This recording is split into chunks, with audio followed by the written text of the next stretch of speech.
Alhamdulillah, alhamdulillahi rabbil alamin.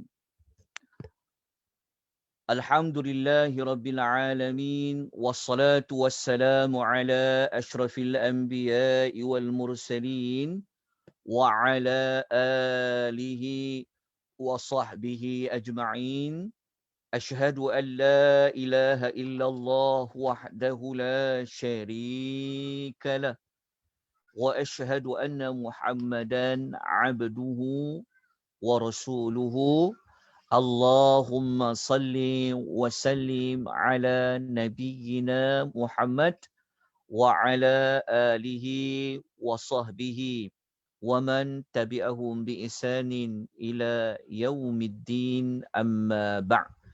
السلام عليكم ورحمة الله وبركاته. Muslimin dan muslimat, ibu-ibu, ayah-ayah, tuan-tuan dan puan-puan yang Allah rahmati, lagi Allah kasih sekalian.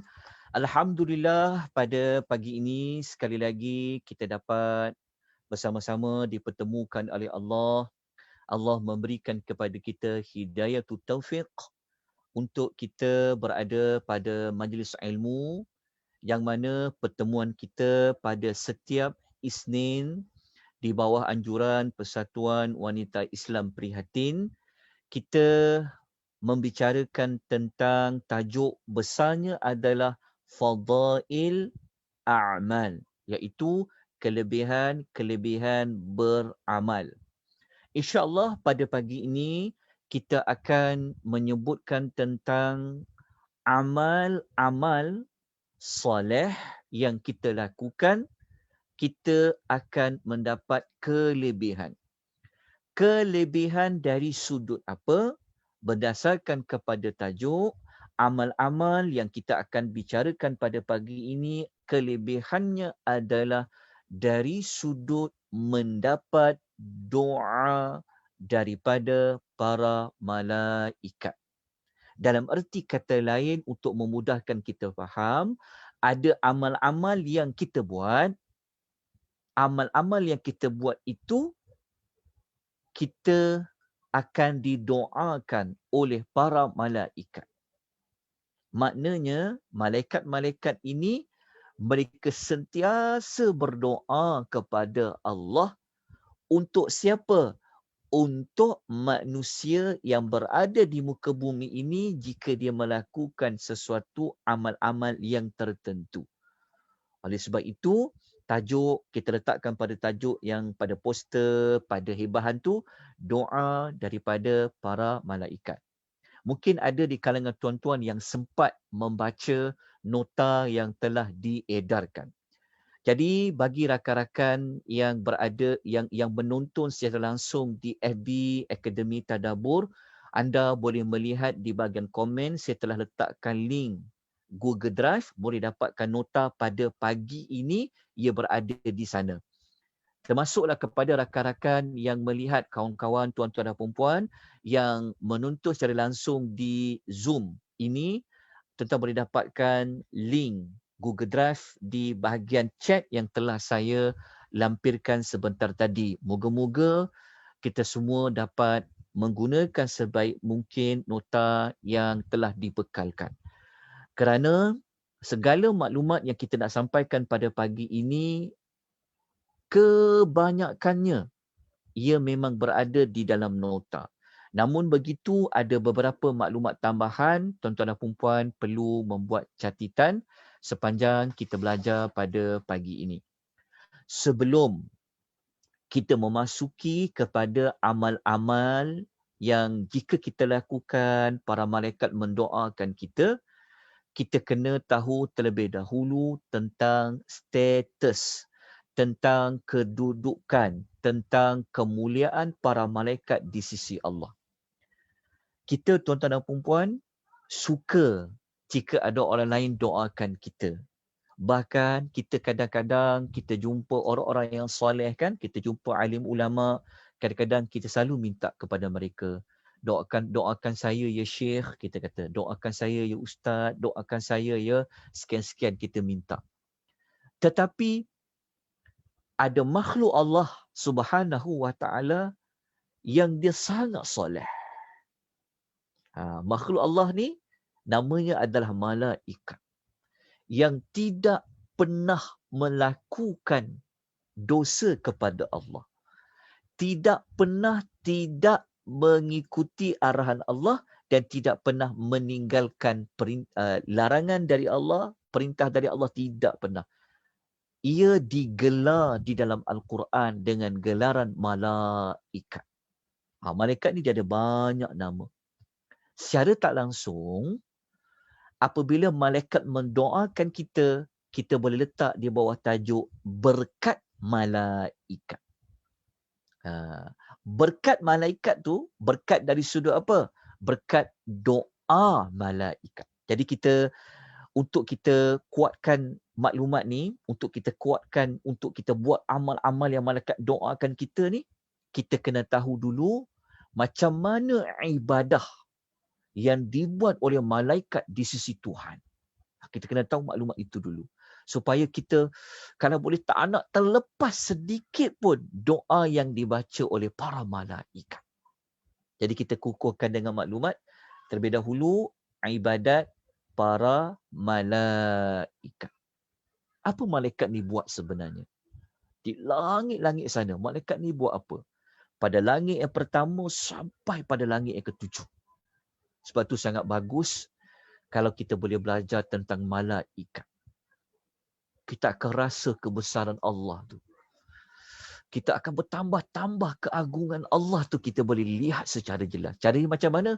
Kita boleh study pasal malaikat. Tapi untuk pada pagi ni, kita hanya fokus kepada doa para malaikat saja.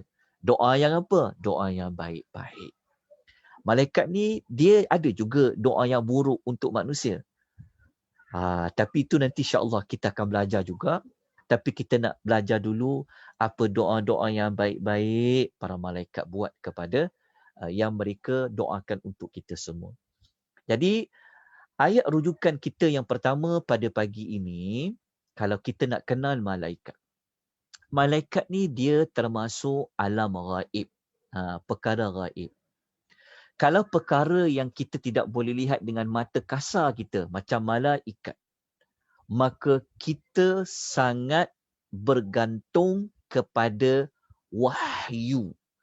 Kita bergantung kepada nas dari Al-Quran dan hadis. Jika tidak ada dua sumber ini, kita kena berhati-hati.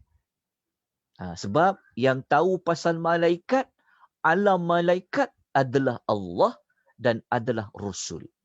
Rasul tahu setelah Allah memberitahu kepada Rasul. Oleh itu, kita kena rujuk di dalam Al-Quran terlebih dahulu. Malaikat ni sebenarnya mereka buat apa? Malaikat ni kalau kita rujuk dalam surah Ghafir, ayat nombor 7, okay, ayat nombor 7, muka surat 467 ayat ini, kita boleh temui, kalau saya tersilap sebut nombor ayat, nombor muka surat, nanti tolong betulkan ya.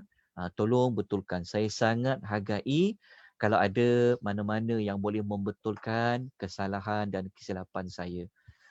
Sama ada pada nombor ayat ke, nombor surah ke, nama surah ke, kadang-kadang papar ayat lain tapi bagi nama surah yang sebaliknya, tolong membetulkan saya. Surah Ghafir ayat nombor 7, Allah Ta'ala beritahu kepada kita tentang malaikat. Sangat seronok belajar malaikat ni, Allahu Akbar. Saya sangat teruja. Kan? Dia bertambah-tambah iman kita pada malaikat. Malaikat ni Allah Ta'ala cerita dalam surah Ghafir. Surah Ghafir surah apa? Surah Ghafir adalah surah, nama Ghafir itu sendiri maksudnya adalah pengampunan. Allah yang maha pengampun. Jadi Allah Ta'ala selitkan Dalam surah Ghafir itu diselitkan cerita malaikat. Malaikat buat apa? Jadi kita baca ayatnya. A'udzubillahi minasyaitonirrajim. Alladzina yahmiluna al-'arsha wa man hawlah yusabbihuna bihamdi rabbihim wa yu'minuna bihi wa yastaghfiruna lilladzina amanu. Kita tengok terjemahan dia. Para malaikat yang ada tugasnya memikul arasy Allah. Arasy Allah ni besar. Dalam banyak-banyak makhluk Allah yang paling besar Allah cipta adalah arasy-Nya. Yang arasy Allah ni dia dipikul oleh malaikat. Yang malaikat ni dia pikul arasy Allah tu, lepas tu ada malaikat-malaikat yang berada di sekeliling mereka. Sekeliling arasy Allah tu mereka buat apa? Mereka sentiasa bertasbih. Saya minta tuan-tuan tambah perkataan sentiasa. Mereka sentiasa. Maknanya tak putus-putus. Sebab perkataan yusabbihuna maknanya bertasbih, sentiasa bertasbih. Yusabbihu ni dia adalah fa'lul mudhari', kata kerja sekarang. Dia adalah present tense. Maka ia akan membawa makna al-istimrar, berterusan bertasbih. Mereka bertasbih sahaja ke? Tuhan kata bertasbih memuji Rabb mereka. Sebab tu ada perkataan bihamdi, bertasbih dan memuji Rabb mereka. Ni daripada ayat ni kita dapat belajar apa? Ada malaikat yang mereka memikul arasy Allah. Dan ada malaikat-malaikat di langit-langit sana. Mereka sentiasa bertasbih dengan memuji Rabb mereka. Lepas tu mereka beriman kepada Allah. Lepas tu kalau kita baca ayat ni, kalau ada manusia dia tak nak bertasbih kepada Allah, Allah tidak rugi apa-apa. Kita dah belajarkan tajuk tentang tasbih. Tapi waktu kita belajar tajuk tasbih, saya tak sebutlah pasal malaikat bertasbih sebab saya nak fokus. Hari ini saya sebutkan. Rupa-rupanya yang bertasbih kepada Allah ni sebenarnya bukan kita saja dituntut. Sebenarnya para malaikat Allah bertasbih. Kalau kita belajarlah betapa ramai jumlah malaikat, ya Allah. Tuan-tuan, malaikat Allah ni tak terkira banyak dia. Bayangkan macam mana kalau mereka bertasbih. Kalau kita bertasbih subhanallah wa bihamdihi, subhanallah wa bihamdihi kan. Cuba tuan gabungkan suara tadi kalau malaikat bertasbih. Sentiasa bertasbih. Mereka mensucikan Allah, mereka memuji Allah dan mereka beriman kepada Allah. Dalam masa yang sama mereka buat apa tahu? Ini jawapan dia. Allah mengatakan wa yastaghfiruna lilladzina amanu. Rupa-rupanya malaikat-malaikat ni mereka juga berdoa kepada Allah dengan minta keampunan. Mereka memohon keampunan ni bukan untuk mereka, tapi adalah bagi orang yang beriman. Maknanya manusia-manusia yang beriman yang ada dekat muka bumi ni, para malaikat di langit-langit yang bersayap tadi tu, mereka akan memohon keampunan kepada Allah. Mereka beristighfar kepada Allah. Beristighfar tu maksudnya mereka meminta keampunan kepada Allah. Mereka doa, mereka minta kepada Allah supaya memberikan pengampunan. Pengampunan kepada siapa? Dalam ayat ni kata lilladzina amanu, kepada orang yang beriman. Wa yastaghfiru ni maksudnya mereka sentiasa memohon keampunan bagi orang yang beriman. Lepas tu Allah Ta'ala cerita kepada kita, apa di antara bentuk doa mereka ni? Mereka mengatakan, Rabbana wasi'ta kulla syai'in rahmatan wa ilma, faghfir lilladzina tabu, wattaba'u sabilaka waqihim azabal jahim. Inilah doa malaikat di langit-langit. Dia doa pada Allah. Cuba kita hayati doa ni. Kita tengok macam langit-langit ni tak ada apa-apa jadikan. Tenang kan? Sebenarnya di alam langit ni sibuk dengan urusan para malaikat. Mereka doa minta keampunan bagi orang yang beriman. Mereka doa apa? Dia kata, ya Rabb kami, dia kata. Saya tunjukkan spotlight pada doa ni. Okay, tengok. Mereka kata apa? Wahai Rabb kami, rahmat dan ilmu-Mu ya Allah meliputi segala-galanya. Maknanya mereka memulakan dengan memuji Allah. Mereka panggil dengan nama Rabb. Sebab tu kita belajar sebentar tadi, sesi pertama doa-doa terbaik di dalam Quran. Doa-doa di dalam Quran dia dimulakan dengan Rabbi ataupun Rabbana. Para malaikat yang kenal Allah ni mereka tahu betapa besarnya perkataan Rabb dekat situ. Mereka mengatakan Rabbana. Mereka mengatakan wahai Rabb kami. Rahmat Engkau, ilmu Engkau ni luas ya Allah, meliputi segala sesuatu. Oleh sebab itu ya Allah, berilah pengampunan. Berilah keampunan kepada orang yang bertaubat. Dan alhamdulillah sebentar tadi kita belajar doa-doa terbaik di dalam Quran. Kita belajar doa tentang orang yang bertaubat. Orang yang masuk umur 40 tahun memang digalakkan dah untuk memperbanyakkan bertaubat kepada Allah. Jadi kalau bulan Zulhijjah ni bulan yang terbaik untuk kita bertaubat kepada Allah, kan mengkukuhkan lagi taubat kita. Malaikat dekat sini kita dapat jawapan dah sebenarnya. Amal apa yang malaikat tu akan doakan? Antaranya adalah malaikat akan doakan minta ampun kepada Allah kepada orang yang bertaubat. Jadi kalau kita orang yang bertaubat, malaikat akan doakan kita. Kita bertaubat tu minta ampun kepada Allah, malaikat di langit pun minta kepada Allah supaya ampunkanlah orang kat muka bumi tu yang bertaubat kepadamu ya Allah. Kita bayangkan. Kita tak tahu alam ghaib ni macam mana, tapi malaikat ya Allah dia doa pada Allah. Berilah pengampunan kepada orang yang bertaubat ya Allah. Lepas tu kepada siapa lagi? Kepada orang yang nak ikut jalan kau ya Allah, jalan siratal mustaqim. Yang nak ikut jalan Islam, yang nak ikut Quran, yang nak ikut jalan Rasul sallallahu alaihi wasallam tu.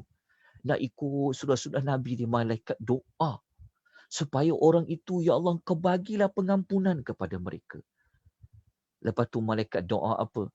Jauhkanlah mereka ini daripada api neraka-Mu ya Allah. Sebab apa tuan-tuan? Ada malaikat yang sudah melihat api neraka. Malaikat ni tahu, mereka kenal Allah. Mereka tahu azab Allah ni macam mana. Mereka minta di langit-langit itu kepada Allah. Jadi inilah yang dapat kita belajar. Rupa-rupanya malaikat Allah ni bukan sekadar 10 malaikat yang kita belajar daripada kecil sampai sekarang 10 malaikat tu saja. Tak. Malaikat-malaikat ini rupa-rupanya mereka bertasbih, sentiasa bertasbih dengan Allah. Sekejap lagi saya tunjukkan tuan-tuan nota tambahan macam mana malaikat tu bertasbih kepada Allah. Adakah pagi je, petang tak tasbih? Adakah malam mereka bertasbih, siang mereka tak bertasbih? Sekejap lagi saya akan tunjukkan pada tuan-tuan membuat ayat Quran yang Allah Ta'ala cerita macam mana malaikat bertasbih kepada Allah. Kita dapat belajar di sini, rupa-rupanya ibadat para malaikat di langit ni, tugas mereka apa? Rupanya mereka buat ibadat juga. Bertasbih memuji Allah, mereka meminta keampunan kepada orang yang beriman. Jadi moga-moga kita semua yang sentiasa nak memperbaiki kelemahan diri, yang nak berhijrah ni, yang nak bertaubat kepada Allah Ta'ala ni, yang berusaha belajar, ikuti kelas-kelas agama, belajar, nak faham Quran, belajar, nak ikut hadis Nabi supaya dapat hidup ikut jalan yang lurus ni, kita ini moga-moga kita termasuk salah seorang yang didoakan oleh para malaikat. Kita jauhkan oleh Allah daripada api neraka. Okay, ini kita dapat belajar dalam surah Ghafir. Maknanya, disebabkan surah Ghafir itu surah, tajuk Ghafir itu adalah surah mengampunkan dosa kan? Kan Ghafir itu adalah salah satu nama Allah, Ghafiridz Dzam. Allah yang mengampunkan dosa, maka Allah Ta'ala letakkan doa pengampunan malaikat ini berada dalam surah Ghafir. Kemudian kita pergi kepada ayat yang kedua. Nanti saya akan tunjuk nota tambahan sikit lagi, sekejap lagi saya akan tunjukkan. Dalam surah Asy-Syura, ayat nombor 5 muka surat 483. Allah Ta'ala cerita kepada kita. Takadus samawatu yatafattarna min fawqihin. Allah mengatakan, langit-langit yang 7 tu nyaris-nyaris dia nak pecah daripada sebelah atasnya. Kenapa? Kalau tuan-tuan belajar malaikat ni, kita akan dapati mereka sangat takut pada Allah. Tuan-tuan belajar macam mana kalau cara Allah nak sampaikan satu wahyu tu kepada Jibril saja pun, mereka pengsan, tuan-tuan. Nanti saya akan terangkan macam mana wahyu tu pada hari Khamis. Surah Al-Alaq tu saya akan terangkan macam mana wahyu ni Allah Ta'ala bawa turun. Tapi kalau tuan-tuan belajar malaikat ni, memang tuan-tuan akan dapat merasai keagungan Allah tu. Jadi langit ni sebenarnya, langit ni dia hidup. Dia hidup. Jadi langit ni cara dia hidup, cara dia beribadah tu sebenarnya langit ni pun dia takut pada Allah. Dia punya takut kepada Allah sampai nak pecah langit ni. Dengan kebesaran Allah, keagungan Allah ni, lepas tu Allah bagi tahu malaikat ni buat apa pula? Wal malaikatu, dan para malaikat. Yusabbihuna bihamdi rabbihim. Mereka sentiasa bertasbih dengan memuji Rabb mereka. Di samping itu mereka buat apa? Wa yastaghfiruna liman fil ardi. Dan mereka sentiasa memohon ampun bagi makhluk-makhluk yang ada di bumi. Makhluk-makhluk yang ada di bumi ni, mengikut pendapat para ulama, dia merujuk kepada orang yang beriman. Mereka minta ampun kepada orang beriman yang ada di muka bumi. Lepas tu Allah Ta'ala bagi tahu kepada kita, ala innallaha huwal ghafurur rahim. Allah bagi tahu sesungguhnya Allah dialah yang maha pengampun lagi maha penyayang.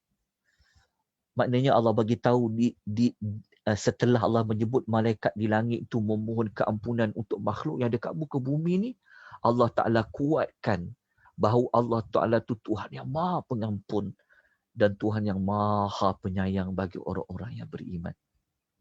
Moga-moga kita termasuk di kalangan manusia yang selalu didoakan oleh para malaikat. Malaikat tahu malaikat mengetahui akan kelemahan manusia. Malaikat tahu. Sebab itu ketika mana kalau tuan-tuan belajar kisah Nabi Adam, ketika Allah Ta'ala nak ciptakan Adam tu, malaikat bertanya tentang hikmah. Kenapa kau nak jadikan seolah khalifah di muka bumi tu? Ingat tak malaikat kata apa? Kan malaikat kata mereka adalah makhluk yang sentiasa bertasbih kepada Allah, kan? Lepas tu malaikat kata manusia ini dia akan melakukan kerosakan di muka bumi. Kalau tuan-tuan belajar kisah tu betul-betul, tuan akan dapati kenapa malaikat ni dia boleh cakap macam tu. Kalau kita belajar betul-betul, jawapan yang sebenar bukan sebab ada makhluk awal sebelum manusia tu kat muka bumi. Itu adalah jawapan yang tak tepat. Jawapan yang memang salah sama sekali. Tetapi jawapan yang tepat adalah sebab dalam ayat tu Allah Ta'ala tak bangkang malaikat. Kan? Saya tunjukkan sikit ayat dia supaya ni, lepas tu kita akan masuk pada tajuk. Tak apa, pelan-pelan. Tak perlu kita kejar nak habiskan tajuk ni pada hari ini. Okay, kalau kita rujuk pada ayat nombor 30 dalam suratul Baqarah, pasal malaikat juga, kita nak tengok kemuliaan malaikat ni. Sebab kita nak doa dia ni. Jadi kita kena tengok malaikat ni siapa. Jadi kalau kita tengok dalam ayat 30, dalam suratul Baqarah, surah nombor 2, muka surat nombor 6. Baris yang pertama, baris kedua dan baris ketiga. Tentang ketika mana Allah nak ciptakan Adam, Allah cakap kat malaikat. Kenapa Allah tak buat sendiri? Maksudnya kenapa Allah perlu bagi tahu pada malaikat? Betul tak? Maknanya kedudukan malaikat ni, Allah nak muliakan Adam, nak muliakan manusia Adam ni dengan Allah sebut kepada malaikat. Sedangkan malaikat tu mulia. Kenapa Allah nak cerita pada malaikat? Nak menunjukkan kemuliaan manusia itu. Kan Allah kata inni ja'ilun fil ardi khalifah. Sesungguhnya aku nak jadikan muka bumi ini adalah khalifah. Orang yang akan mentadbir muka bumi ni. Lepas tu apa jawab malaikat? Malaikat kata qalu ataj'alu fiha may yufsidu fiha wa yasfikud dima. Malaikat kata pada Allah. Malaikat kata apa? Adakah engkau ya Allah nak jadikan di bumi itu orang yang akan melakukan kerosakan dan orang yang akan menumpahkan darah? Malaikat ni dia seolah-olah dia tahu apa yang terjadi tu. Kalau ciptakan khalifah kat muka bumi ni. Lepas tu malaikat mempertahankan ucapan mereka. Mereka mengatakan, وَنَحْنُ نُسَبِّحُ بِحَمْدِكَ وَنُقَدِّسُ لَكَ. Dekat situ pun kita tahu, malaikat ni kerja dia buat apa. Mereka mengatakan, sedangkan kami ni sentiasa bertasbih dengan memujimu dan menyucikan engkau ya Tuhan. Tapi Allah Ta'ala tak bangkang apa yang malaikat ni predict. Faham tak? Malaikat ni, dia seolah-olah tahu manusia yang duduk kat muka bumi nanti akan buat apa. Maknanya, ucapan malaikat ni Allah Ta'ala tak kata, tak betul, tak. Allah tak kata macam tu. Allah tidak menafikan. Cuma Allah Ta'ala kata di hujungnya, Allah Ta'ala kata, qala inni a'lamu ma la ta'lamun.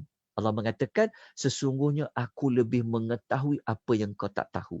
Allah cuma cakap ayat tu saja. Tapi Allah tidak membangkang ucapan malaikat tadi. Allah tak kata, kau tak boleh tuduh macam tu malaikat. Tak ada ayat pun. Maka para ulama apabila mereka menganalisis, mereka teliti ucapan malaikat tadi tu, maka kenapa malaikat menyebut begitu? Maknanya nak menunjukkan kepada kita, malaikat kan daripada cahaya. Mereka adalah makhluk Allah yang bijaksana. Kan kita perlukan cahaya, nak terang hati kita dan sebagainya tu, maknanya malaikat kan daripada cahaya. Malaikat ni sebenarnya mereka ni makhluk yang mengetahui. Sebab tu Allah Ta'ala tidak bangkang dia. Jelas tak? Maknanya bayangkan makhluk-makhluk Allah yang bijak ni, yang hebat, yang besar ni, ya Allah ciptakan mereka kalau mereka memuji Allah, mereka kenal Allah, kalau mereka mendoa kita yang ada kat muka bumi ni. Macam mana tuan-tuan dan puan-puan? Macam mana dengan doa mereka? Mustajab tak doa malaikat? Sedangkan kita sering kali berdoa ni, kita ni doa ni tak tahu lagi mustajab tak mustajab. Tetapi kita kena meyakini doa kita Allah terima. Itu kena belajar. Meyakini doa kita Allah akan mustajabkan. Tetapi dengan diri kita ni kan banyak benda yang perlu kita nak dengan adab doa dan sebagainya kan. Tapi bayangkan doa malaikat yang tak pernah buat mana-mana dosa pada Allah. Kalau tuan-tuan nak tulis ayat yang mengatakan malaikat ni sentiasa beribadat, sentiasa ikut apa yang Allah buat, berbeza dengan kita. Kita ni banyak dosa kita buat. Tapi kita nak minta pada Allah tu banyak perkara. So macam mana dengan doa kita? Doa kita ni banyak hijab dia. Tetapi kalau malaikat doa, kita tak nafikan akan mustajabnya. Jadi kalau tuan-tuan saya sebutkanlah satu ayat, kalau tuan-tuan nak ambil ayat ni jadikan rujukan, kalau orang tanya di mana malaikat tu dia tidak pernah berdosa, di mana malaikat tu dia mulia sangat sampai tak pernah tak ikut, dia tak pernah langgar perintah Allah, ada jawapan dia. Tuan-tuan boleh temui maklumat tu dalam surah Tahrim, surah nombor 66, juzuk yang ke-28, muka surat 560. Okey, muka surat 560. Tuan-tuan cari pada ayat nombor 6. Cari ayat nombor 6 surah Tahrim.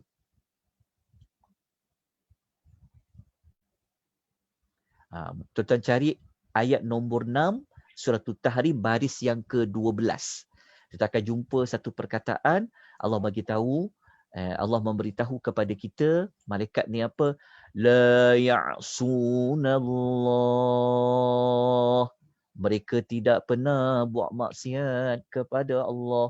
Wala la ya'suna Allah ma amarahum wa yaf'aluna ma yu'marun. Allah bagi tahu apa malaikat ni?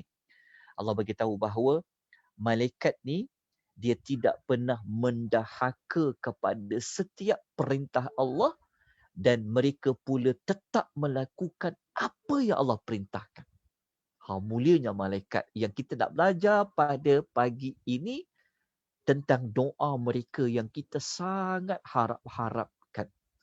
Ada amal-amal tu, kita akan dapat doa para malaikat.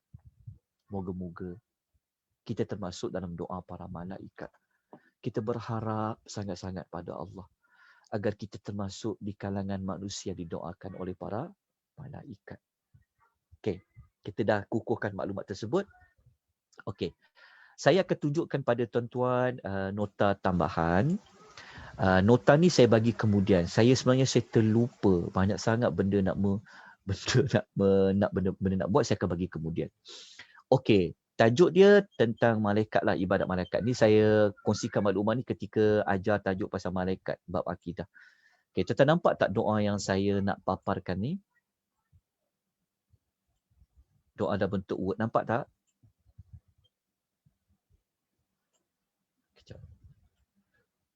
Ibu-ibu nampak tak? Tuan-tuan dan puan-puan, mohon maklumat. Nampak Ustaz, nampak. Nampak. Alhamdulillah. Terima kasih Kak Marzina.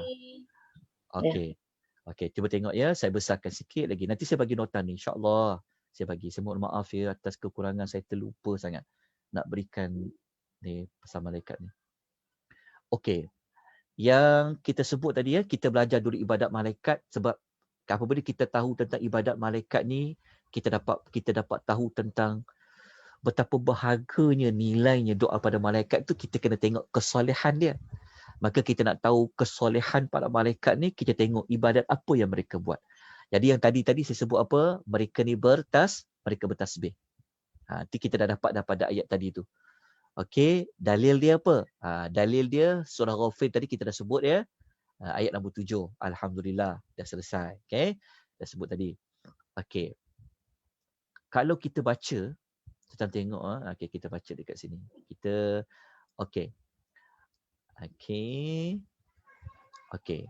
Kalau tuan-tuan nak dapatkan jawapan malaikat yang memikul arash tu, tuan-tuan boleh lihat pada surah Al-Haqqah ayat nombor 17.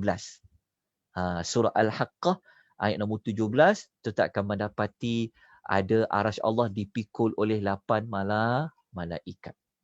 Okey, ini pasal arash Allah lah. Okey, kita tengok dalam surah Syura tadi kita dah belajar. Okey, kita tak perlu ulang balik. Kita dah sebut tadi surah Syura tentang tasbih tadi. Okey, ini maklumat tambahan dia. Okey, tolong perhatikan baik-baik. Okey, dengar baik-baik, catat. Okey. Malaikat ni dia bertasbih tu, nak tahu cara dia macam mana? Mereka bertasbih tuan-tuan secara terus-menerus sama ada waktu siang atau malam. Mereka tak berhenti tuan-tuan dan puan. Mereka tengok. Ni kat sini mereka bertasbih secara terus-menerus sama ada pada waktu siang atau waktu malam. Mereka tak penat tuan-tuan dan puan. Tak penat mereka bertasbih. Kenapa? Kerana mereka kenal Allah Ta'ala tu. Mereka tahu Allah Ta'ala ni memang kita kena banyakkan tasbih pada dia, memuji dia. Kita boleh jumpa maklumat ni.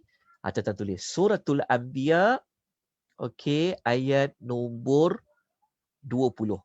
Surah Al-Anbiya ayat nombor 20. Allah Ta'ala kenalkan kita tentang malaikat ni. Allah Ta'ala kata yusabbihuna al-laila wan-nahar la yafturun. Allah Ta'ala kata mereka ni maknanya malaikat selalu bertasbih malam dan siang. Lail wan nahar, malam dan siang. Lepas tu mereka tak penat ke? La yafturun, dengan tidak berhenti-henti. Tuan-tuan, subhanallah. Rupanya malaikat yang kita belajar salah satu rukun iman ni, Mereka bertasbih kepada Allah siang malam tak berhenti-henti. Tidak berhenti-henti. Maknanya Allah Ta'ala ni sentiasa dipuji, disucikan sampai bila-bila lah. Kalau kita kat dunia ni penat dah nak bertasbih pada Allah kan, tidur dah tak sempat nak bertasbih dah. Allah Ta'ala ni, dia akan ada lagi makhluk akan bertasbih kepada dia. Okey. Jelas ya? Dapat. Kemudian satu lagi surah. Kalau kita rujuk dalam surah Fussilat. Ayat nombor 38. Ayat nombor 38 surah Fussilat. Surah ke-41. Allah Ta'ala mengatakan, yusabbihuna lahu bil-laili wan-nahar. Malaikat-malaikat yang ada di sisi Rabb mereka tetap bertasbih pada waktu malam dan pada waktu siang. Wahum la yas'amun. Mereka tidak pernah jemu-jemu. Tidak pernah jemu-jemu. Dahlah tak berhenti-henti. Lepas tu mereka tidak pernah jemu untuk mereka bertasbih kepada Allah. Betapa mulianya para malaikat. Okey, jelas dekat sini. Sebab itu kita diajar tentang beriman kepada para malaikat. Okey, kita ambil satu lagi maklumat. Kita tengok dalam surah Saffat. Siapa yang ikuti surah Saffat dalam tajuk tema-tema nama surah, kita akan tahu tentang isu malaikat ni. Dalam surah Saffat ayat 165 dan 166, surah nombor 37, kita akan dapat jawapan malaikat bertasbih ni dalam keadaan macam mana. Kita baca ayat ni, Allah bagi tahu. Wa inna lanahnu saffun wa inna lanahnul musabbihun. Kita baca ayat ni, Allah Ta'ala mengatakan malaikat ni sebenarnya mereka berada dalam barisan. Dan malaikat tu kata kepada kita dalam surah Saffat, sesungguhnya kami benar-benar sentiasa bertasbih. Kalau kita baca ulasan surah Saffat ni, Ibnu Katsir kata apa? Ibnu Katsir mengatakan, kami ni maksudnya ulasan kepada malaikat. Kami berbaris, lalu kami bertasbih kepada Rabb seraya memujinya, mensucikan Allah, membersihkan Allah daripada pelbagai kekurangan. Kami sedar kami ni adalah hamba dia. Kami sedar kami sangat memerlukannya dan kami selalu tunduk kepadanya. Okey, kenapa mereka bertasbih? Kerana tasbih ini juga merupakan zikir yang paling utama.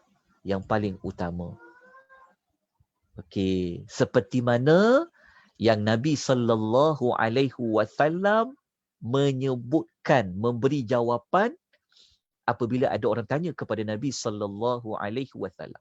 Pertama, kena tahu dulu hadis tu sahih tak? Okey, pertama hadis tu riwayat Muslim. Riwayat Muslim. Kata Abu Dzar radhiyallahu anhu, dia kata Nabi sallallahu alaihi wasallam pernah ditanya, zikir apakah yang paling utama? Nabi kata zikir yang paling utama ini adalah zikir yang dipilih oleh Allah untuk para malaikatnya ataupun para hambanya, iaitu subhanallahi wa bihamdi. Subhanallah bihamdi. Yang ini kita dah belajar pada tajuk 4 kalimah yang agung. Jadi sesiapa yang terlepas mengikuti tajuk kelebihan beramal di bawah tajuk tasbih 4 kalimah yang agung itu, sila rujuk semula di rakaman di FB Akademi Tadabbur Malaysia, ada maklumat dekat situ. Okey, kalau nak dapatkan nota tu, yang lepas-lepas tu saya dah kongsikan link dekat situ. Tuan-tuan buka kat nota tu ada tajuk pasal tasbih. Okey, itu yang pertama. Ni pasal tasbih ya. Okey, izinkan saya sebut satu lagi. Kita nak ambil lagi tentang malaikat ni sebenarnya mereka buat apa? Mereka ni sebenarnya juga solat. Ini maklumat kedua. Mereka bukan bertasbih memuji Allah je. Tak, mereka juga adalah salat. Secara tak langsung maklumat ni akan bagi jawapan kepada kita. Berapa ramai malaikat Allah yang akan doakan kita? Kita akan tengok. Dalam hadis ni, dia memberikan kita jawapan. Selain kita nak tahu mereka solat, kita juga akan dapat tahu mereka ini juga berapa ramainya mereka. Okey, kalau kita rujuk dalam hadis ni, menurut Hakim bin Hizam radhiyallahu anhu, kita pergi pada terjemahan dia. Ketika Rasulullah SAW sedang bersama dengan para sahabat dia, tiba-tiba Nabi bertanya soalan kepada para sahabat. Kamu ada dengar apa-apa tak yang aku sedang telah dengar? Nabi tanya kat sahabat, kamu ada dengar apa-apa? Apa yang aku dah dengar? Lepas tu sahabat menjawab, kami tak dengar apa-apa pun ya Rasulullah. Sahabat menjawab apa? Sahabat kata, ma nasma'u min syai'in. Kami tak dengar apa-apa pun. Lalu Nabi SAW bersabda. Nabi kata, sesungguhnya aku mendengar suara gemuruh di langit. Dan langit tu memang dia berhak untuk dia berbunyi seperti itu. Lepas tu Nabi terangkan, tidak ada tempat sejengkal pun melainkan terdapat malaikat yang sedang sujud ataupun mereka berdiri. Sejengkal tu, sejengkal, tuan faham tak? Maksudnya kalau kita ambil sejengkal, di langit-langit ni luas. Maksudnya tidak ada sejengkal di langit pun melainkan dekat situ pasti ada malaikat yang dia sedang bersujud ataupun dia berdiri dalam saf. Tolong bayangkan hebatnya Allah Ta'ala ni. Kalau kita nampak orang berdiri menunaikan solat kan beramai-ramai kan kita rasa hebatnya orang Islam ni. Kan tambah lagi pada hari Jumaat, ramai orang. Bayangkan tuan-tuan perempuan, malaikat yang lebih ramai daripada manusia. Okey. Kita dapat pasal solat ya. Okey. Kita tengok yang keempat, mereka buat apa sebenarnya? Sebenarnya mereka juga buat ibadat haji. Mereka tawaf. Kenapa? Sebab dekat langit ketujuh ni, dia ada satu Kaabah. Kaabah itu dinamakan Baitul Ma'mur. Ni, Baitul Ma'mur ni, dia adalah Kaabah yang ada di langit ketujuh. Ada dalam Quran. Tuan baca dalam surah At-Tur, ayat nombor 4, kita akan jumpa perkataan wal baitil ma'mur, dan demi Baitul Ma'mur. Baitul Ma'mur ni, ayat nombor 4 surah Tur ni, Nabi pernah tengok. Waktu Nabi naik semasa Isra' Nabi naik, Nabi pernah tengok dan Nabi tanya dekat Jibril. Nabi SAW bersabda, Nabi kata apa? Ketika aku naik ke Baitul Ma'mur, aku tanya kepada Jibril. Jibril kata apa? Jibril kata, ini adalah Baitul Ma'mur. Baitul Ma'mur ni, setiap hari dekat situ ada 70,000 malaikat mengerjakan salat di dalamnya. Apabila mereka selesai solat di dalamnya, mereka tidak lagi akan kembali dan akan datang grup yang lain. Bayangkan kalau 70,000 malaikat datang setiap hari. Cuba tuan-tuan kira berapa ramai malaikat Allah. Hadis ni kata setiap hari 70,000 malaikat dia akan pergi dekat Baitul Ma'mur, ada satu Kaabah di langit ketujuh ni, mereka akan masuk di dalamnya, mereka solat dekat situ, 70,000, habis solat, mereka tak datang dah. Datang pula hari berikutnya 70,000 malaikat. So agak-agaknya berapa ramai malaikat Allah. Sebab hadis tu kata, apabila mereka keluar dari tempat tersebut, mereka tak kembali dah. Lalu datang lagi grup yang lain. Tetapi bayangkan kita yang pergi buat ibadat haji setahun sekali pun kita dah nampak manusia yang ramai. Itu setahun sekali. Bayangkan yang datang dekat Kaabah Allah di langit Baitul Ma'mur langit ketujuh tu setiap hari 70,000 malaikat. Sebab tu kalau tuan-tuan nak tahu tentang kenapa kita namakan dia Kaabah kat sini, Okey, nanti tuan-tuan buka tafsir Ibnu Katsir, tuan cari ulasan Ibnu Katsir pada ayat 4 ni. Kita akan mendapati para ulama tafsir mengatakan setiap langit ni dia ada satu Kaabah. Langit 6 ada Kaabah, langit 7 ada, 5 ada Kaabah. Wallahu ta'ala alam, itu tafsiran para ulama, tapi Baitul Ma'mur ni ada. Bahkan kata Ibnu Katsir, kalau langit-langit, kalau Kaabah di langit ni dia jatuh, dia akan betul-betul kena dekat Kaabah yang ada di Makkahul Mukarramah. Di situ kita boleh belajar lah, tak apa. Di sini kita nak ambil maklumat, ramainya malaikat, bayangkan. Tuan-tuan bayangkan, bumi ni, langit tu, bayangkan, kalau tidak ada sejengkal, malaikat ada malaikat, agak-agak berapa ramai malaikat tu? Ramai. Kalau yang hadis Baitul Ma'mur ni pun ramai. Tuan-tuan bayangkan, ya, ni ada, rupanya nota tu ada. Allahu Akbar, saya terlupa. Nota ni ada. Tengok dekat sini. Tengok Ibnu Katsir kata apa? Mereka beribadat di dalamnya dan bertawaf di sana sebagaimana penduduk bumi bertawaf. Dinamakan dia Baitul Ma'mur, dia adalah Kaabah bagi penduduk langit ketujuh. Dekat Baitul Ma'mur itulah Nabi SAW jumpa dengan Ibrahim Khalilullah yang sedang menyandarkan belakangnya ke Baitul Ma'mur.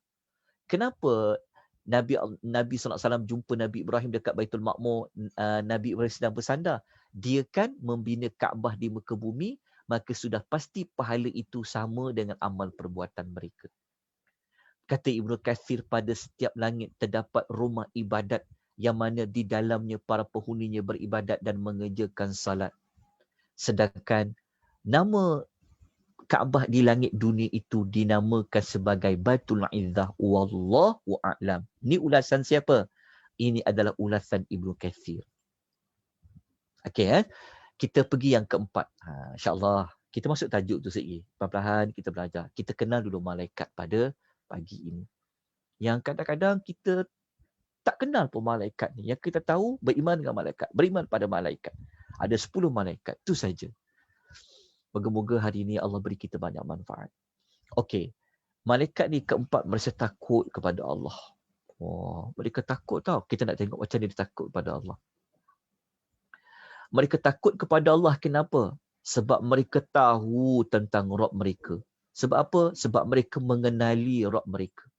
Mereka kenal Allah ni macam mana. Lepas tu dalam suratul Anbiya ayat 28, kita akan berjumpai macam mana mereka ni takut kepada Allah. Allah mengatakan, wahum min khasyatihi mushfiqun. Mereka sentiasa berhati-hati kerana mereka takut kepada Allah. Okey, mari kita baca satu hadis Nabi SAW. Kita tengok besarnya rasa takut malaikat kepada Rabb mereka. Kita tengok, kita belajar. Ni saya nak cerita tentang wahyu tadi. Ni wahyu tadi. Allahumma salli ala Muhammad. Kita tengok wahyu Tengok Ini hadis riwayat Khuzaimah, At-Tabrani dan Ibnu Abi Hatim. Okey, kita tengok. Apa sabda Nabi SAW. Kita baca terjemahan dia terus. Apabila Allah hendak mengisyaratkan kepada suatu perintah dan mengucapkan dengan wahyu. Maksud dia, setiap kali Allah Ta'ala nak sampaikan wahyu, maknanya Allah nak sampaikan mana-mana perintah kepada malaikat, yang mana segala sesuatu itu telah tertulis di Baitul Mahfuz, di Lauhul Mahfuz.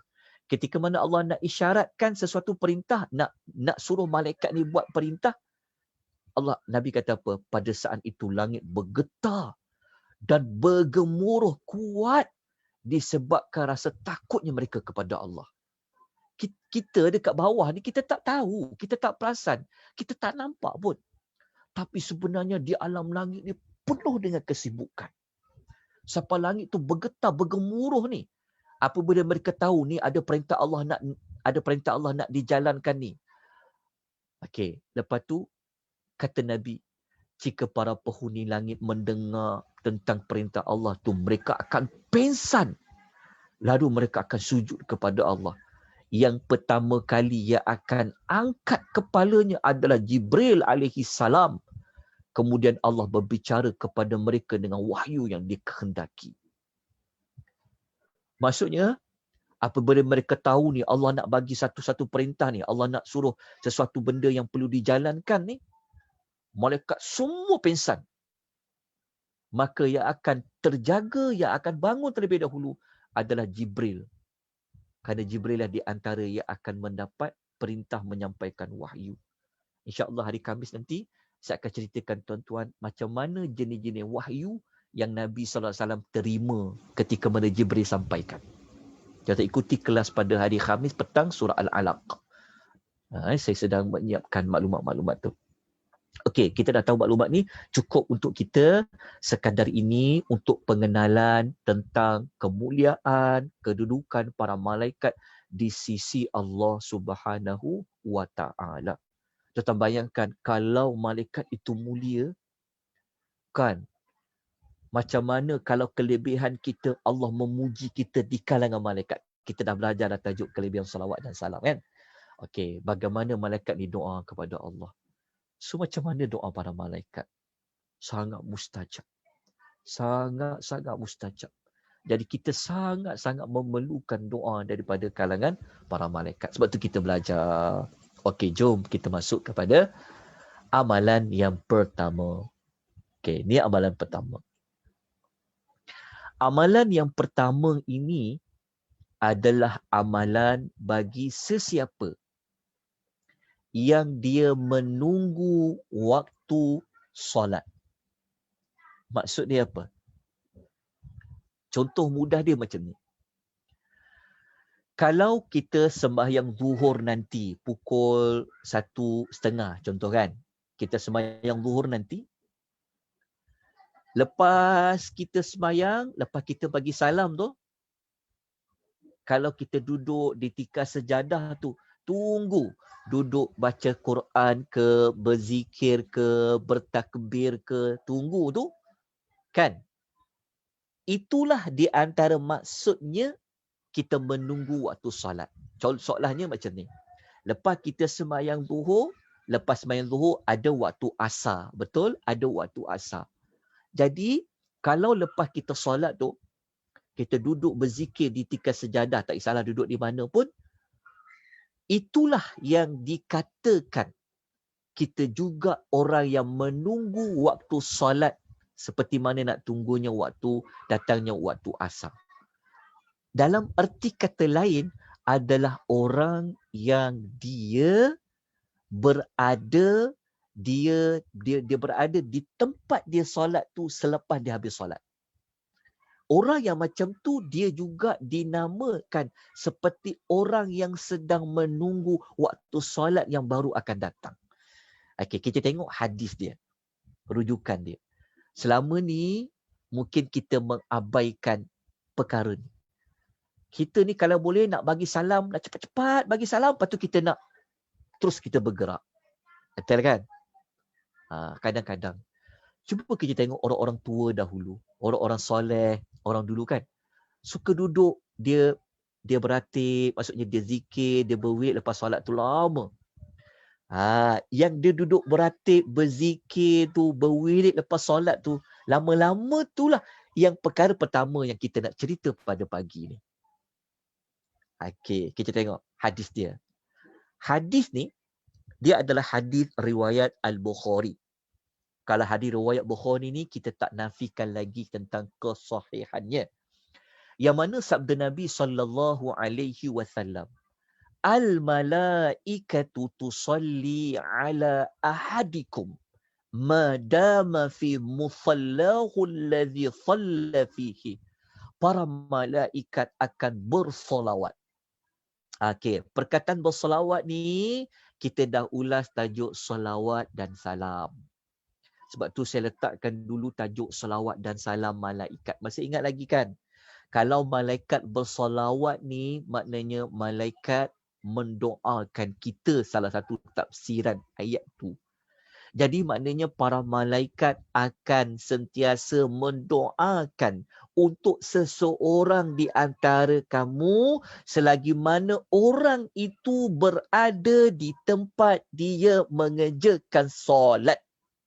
Maknanya kalau kita duduk lama-lama di tikar sejadah lepas solat tu, tempat kita solat tu, selagi itulah malaikat akan berselawat.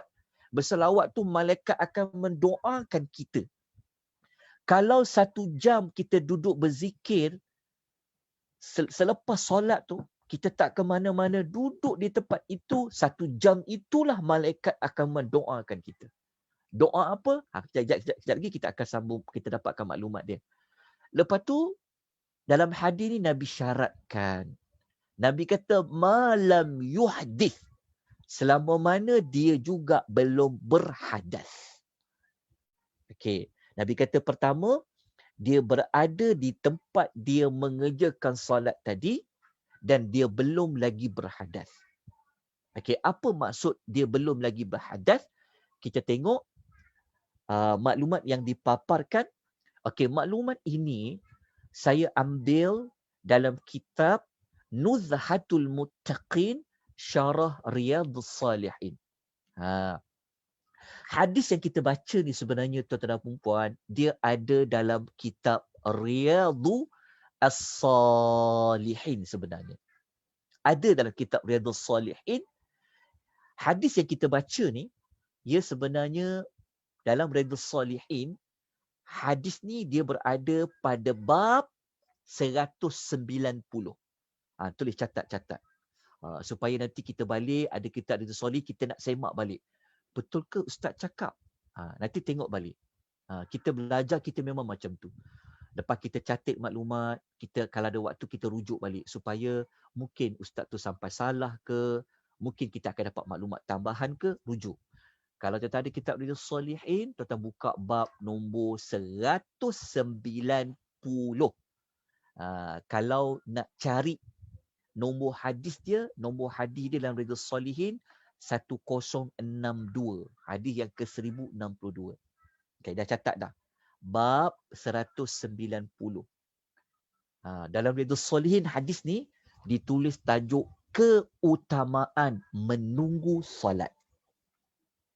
Okey, apa maksud hadas tu? Okey. Kata para ulama yang mengulas kitab Riyadhus Salihin Nuzhatul Muttaqin ni, mereka mengatakan maksud selama tidak berhadas ni, maksud pertama, maksudnya dia dia masih lagi berwuduk, maksudnya masih lagi ada air wuduk dia. Yang kedua, ia merujuk kepada makna dia tidak bercakap perkara-perkara dunia. Dia ada 2 pentafsiran di kalangan para ulama hadis. Faham tak maksudnya? Dia tidak bercakap perkara dunia. Ada 2 makna. Ada yang kata selagi mana dia tidak berhadas, ada selagi mana dia kata dia tidak cakap perkara-perkara dunia. Jadi untuk keluar daripada khilaf, kalau boleh kekalkan wuduk kita. Kekalkan wuduk itu. Sebab maksud tidak malam yuhdith tadi, selagi mana dia tidak berhadas. Okey, jelas. Maksudnya, kita dah dapat dah kan. Amal ni kita dah tahu dah. Amal apa kita nak bincang pada pagi ni? Kelebihan amal apa? Kelebihan amal orang yang duduk berzikir selepas dia habis solat di tempat dia buat solat tu tadi. Dan dia belum lagi berhadas. Okey, itu amal dia. Apa kelebihan amal itu? Malaikat ni akan mendoakan apa? Allahumma ghfir lahu, Allahumma rahamhu. Ya Allah, ampunkanlah dia. Ya Allah, rahmatilah dia. Bayangkan malaikat di langit ini. Mereka mengatakan kepada orang yang duduk di tikar sejadah dia tadi lepas habis solat kan. Kalaulah dia duduk selama 30 minit, malaikat akan doakan dia. Ya Allah, ampunkanlah dia. Ya Allah, rahmatilah dia. Ampunkanlah dia, rahmatilah dia. Ampunkanlah dia, rahmatilah dia. 30 minit. Kita bayangkan, bukan satu malaikat. Kita dah sebut tadi hadis. Kita bayangkan, kita yang duduk di tikar sejadah, lepas kita berwirid, ikut sunnah Nabi ajar wirid macam mana kan?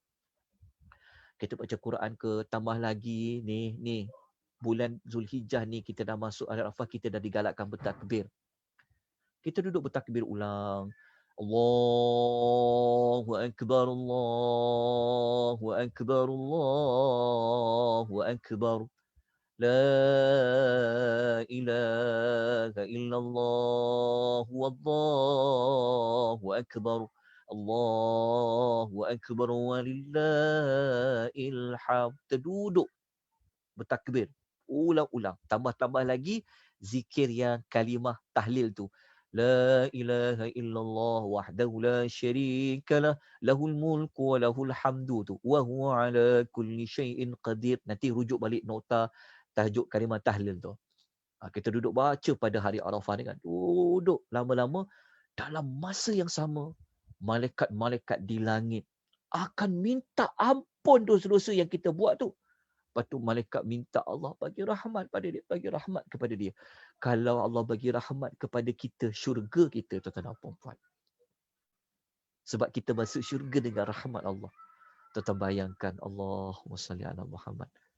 Kan, betapa besarnya amal ni. Patutlah orang-orang tua dulu, dia suka berzikir lama-lama. Jadi kalau kita yang tak ada kerja, yang tak ada urusan apa-apa, kan, ada waktu kita ada urusan, lepas salam, terus kita nak bergerak, buat kerja, tak apa. Tapi kalau ada waktu, cubalah kita cari. Tuan-tuan bayangkan, kalau tuan-tuan duduk di sejadah antara maghrib kepada isyak, kan boleh dapat 40 minit kan, duduk kat situ baca Quran kan, sampai masuk waktu isyak. Selagi itulah malaikat-malaikat di langit akan minta ampun kepada Allah untuk kita, dan malaikat minta Allah rahmati kita. Yang selama ni kita abaikan, duduk berzikir di atas tikar sejadah. Lama-lama. Allahumma salli ala Muhammad. Kan? Betul tak? Okey, daripada hadis ni, tuan kita dapat belajar apa? Sebenarnya malaikat ni, dia tahu dosa-dosa manusia. Sebab tu dia minta ampun. Sebab tu dia meminta pengampunan kepada Allah Subhanahu wa ta'ala. Okey, kita dah dapat, inilah kelebihan dia. Jadi tajuk dia apa? Kita dapat apa? Kelebihan beramal. Amal apa? Amal duduk berzikir, tunggu di atas tikar sejadah untuk kita zikirlah. Maka kelebihan dia apa? Kelebihan dia dapat doa malaikat. Malaikat bukan doa satu, malaikat doa dua. Satu minta ampunkan kita, lepas tu bagi kita rahmat. Satu malaikat ke tak? Malaikat Allah ni ramai sangat. Okey ya, jelas. Okey, kemudian saya nak kongsikan hadis kedua. Hadis kedua ni dia tidak ada kaitan dengan malaikat, tetapi dia ada kaitan dapat kelebihan lain. Dia dapat kelebihan lain. Okey. Hadis pertama tadi, dia di kelebihan dia dapat doa malaikat tadi. Doa minta pengampunan, doa minta rahmat. Okey, dapat kan? Tapi hadis kedua ni, dia dapat kelebihan lain. Bukan sekadar dapat kelebihan malaikat doakan kita dapat keampunan dan rahmat Allah. Tapi kita dapat kelebihan dia. Kita baca hadis ni. Hadis muttafaqun alaih. Riwayat Al-Bukhari dan juga riwayat Muslim. Nabi menyebutkan apa? Nabi kata, la yazalu ahadukum fi salatin madamatis salatu tahbisu. La yamna'uhu ayyan qaliba ila ahlihi illa salatu.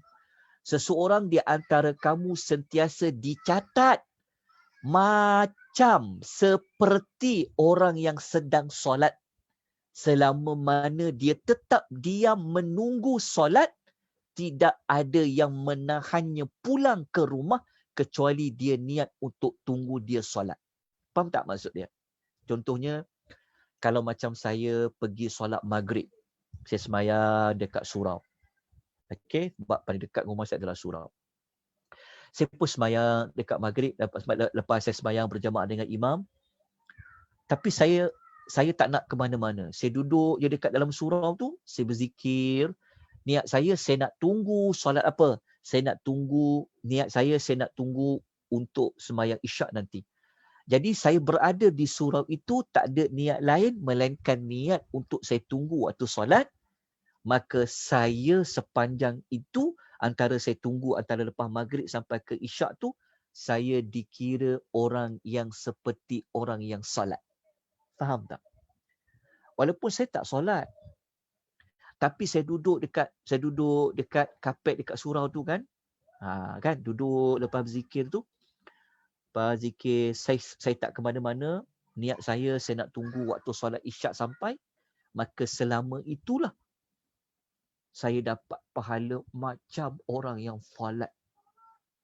Bukan sekadar orang yang falat, kita semua akan didoakan oleh para malaikat. Jadi kita kalau boleh, kan nanti kalau kita dah selesai PKP, dapat kita ke masjid, dapat kita kat surau khususnya orang lelaki kan, cuba kita ambil peluang waktu maghrib dan isyak lah. Cuba ambil dulu. Jangan balik rumah dulu kan, duduk dekat situ, baca. Dalam hadis ni juga kita dapat belajar kan, kalau ada orang duduk dekat tiga sejadah, dia tak nak salam, tak apa, janganlah kita marah dia pula, tak beradab betul tak nak salam. Perbuatan bersalam-salam lepas solat yang kita selalu amal dekat surau masjid tu sebenarnya itu tidak sunnah pun. Dia tak sunnah pun nak bersalam-salam lepas kita habis sembahyang tu, lepas imam doa tu, sallallahu, itu sebenarnya tidak sunnah Nabi pun. Walaupun para ulama membincangkan untuk minta maaf semua tu, itu tak apalah, kita bukan nak ulang pasal tu. Tapi kalau ketika kita duduk lah, contohnya kalau ada orang duduk soft pertama kan, dia tak bangun, dia duduk kat tiga sejadah tu, kita janganlah tempelak dia. Bahkan kita kena tiru macam dia. Sebab apa? Dia nak ambil hadis ni, dia tak nak bergerak ke mana-mana. Dia nak duduk dekat situ untuk dia dapat doa daripada para malaikat. Jadi sayanglah. Okey, dapat ya maklumat ini. Moga-moga lepas ni kita ambil lah sedikit waktu untuk kita berdiam, untuk kita tidak ke mana-mana selepas kita memberi salam, untuk kita dapat kelebihan doa para malaikat. Dan kalau kita ada niat untuk menunggu waktu solat berikutnya, kita akan dapat pahala macam kita menunaikan ibadat solat. Wallahu ta'ala a'lam. Ini adalah untuk pengisian bagi fadilat yang pertama bagi amal menunggu waktu solat. Sebab tu para ulama dia letak tajuk menunggu waktu solat. Okey, jelas ya? Faham hadis ni? Ada persoalan tak yang boleh saya rungkaikan? Okey, sekejap ya.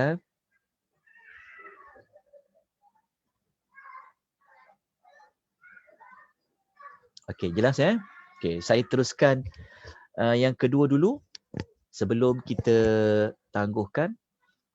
Okey, sebab kita pun dah 11.40, mungkin saya ambil waktu sikit untuk memberikan mana-mana apa persoalan nak jawab. Okey, kita pergi yang kedua. Yang kedua adalah kelebihan pada siapa nak dapat kelebihan malaikat doakan dia. Amalnya apa? Dia berada pada solat di saf yang pertama. Hadis ni juga termasuk bagi saf wanita. Kita saf wanita. Sebab saf zaman sekarang ni, saf wanita kan sudah ada tirai, sudah ada kayu-kayu yang halang. Maka lepas ni kalau wanita-wanita pergi ke masjid juga, maka berebut-rebutlah nak duduk pada saf yang pertama. Bukan duduk kat belakang sekali. Kita jangan salah faham maksud hadis bercampur dengan saf lelaki tu. Sebab sekarang masjid dah jauh. Kan, kalau surau pun dia ada takbir. Kan, dia ada tirai yang tutup tu, maksudnya dah menghalang jarak dengan lelaki. Maka kita kejar juga untuk berada pada saf yang pertama. Dia berbeza duduk saf nombor 2, berbeza duduk saf nombor 3. Tapi sayang, 1000 kali sayang. Orang kita ni, kadang-kadang, dia lebih suka duduk di saf-saf yang belakang. Bahkan ada orang, baiknya dia boleh bagi orang duduk saf depan. Silakan. Kita sepatutnya kita kena rebut untuk duduk di saf yang pertama. Kenapa? Okey, mari kita baca. Yang selama ni, kadang-kadang kita mengabaikan untuk nak dapat duduk dalam saf yang pertama. Ini amal yang mudah nak buat. Tetapi kadang-kadang disebabkan kita tak tahu, kita tak ambil peluang. Jadi kalau kita tahu orang akan ambil saf pertama tu, kita datang lagi awal lah. Dah lah kita dapat pahala tunggu waktu solat tu nanti. Datang paling awal. Rebut, duduk kat situ.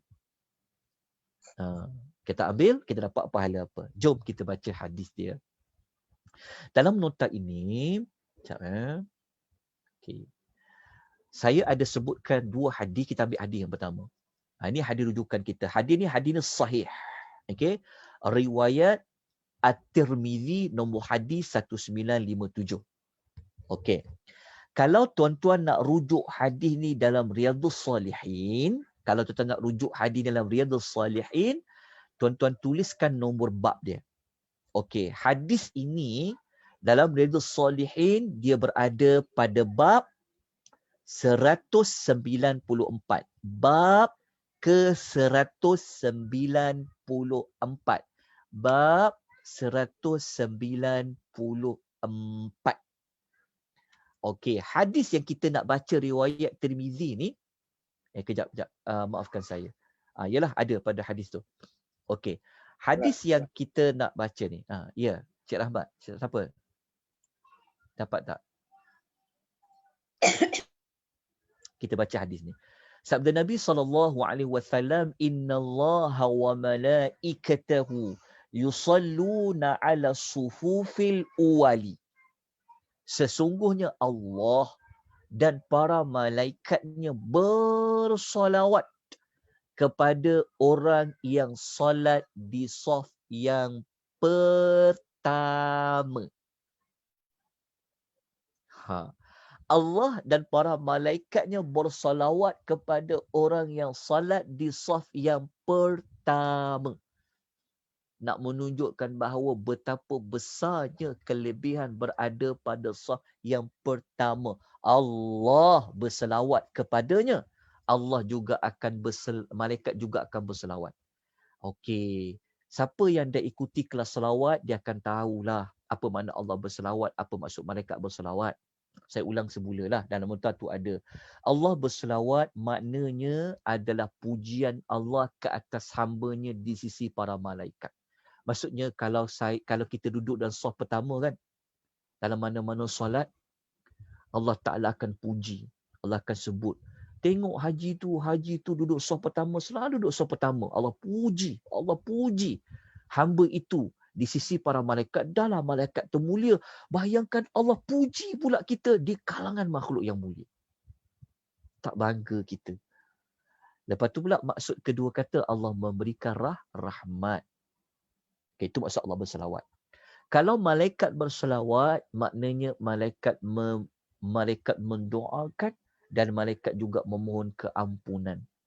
Sebab tu kita letakkan duduk saf pertama tu bawah tajuk kelebihan mendapat doa malaikat, kerana malaikat berselawat tu salah satu maksudnya mendoakan, minta keampunan orang duduk saf pertama. Jelasnya hadis ni. Pertama, selepas ni berebut-rebutlah duduk dalam saf yang pertama. Kalau tuan-tuan tengok orang Arab, mereka tunggu depan pintu tu, nak buka saja nak pintu tu, mereka akan berkejar nak duduk saf yang pertama. Dia tak dapat kelebihan duduk saf yang kedua, saf yang ketiga. Kelebihan tu adalah, solat berjamaah tu ada kelebihan dia. Cuma tidak seutama, seagung duduk dalam saf yang pertama. Yang selama ni kadang-kadang orang tak kisah pun. Solat Jumaatnya orang suka duduk belakang. Tak tahu kenapa. Tapi kalau masing-masing berebut nak duduk saf pertama, janganlah sampai bertumbuk. Tetapi kita boleh buat one, two, som. Kita boleh buat undian. Kerana ada hadis Nabi suruh buat undi. Kecuali lah macam kalau tempat Bilal, tempat imam yang akan ganti imam kat belakang tu tak apalah. Tapi yang selain tu, ambil, duduk, kejar.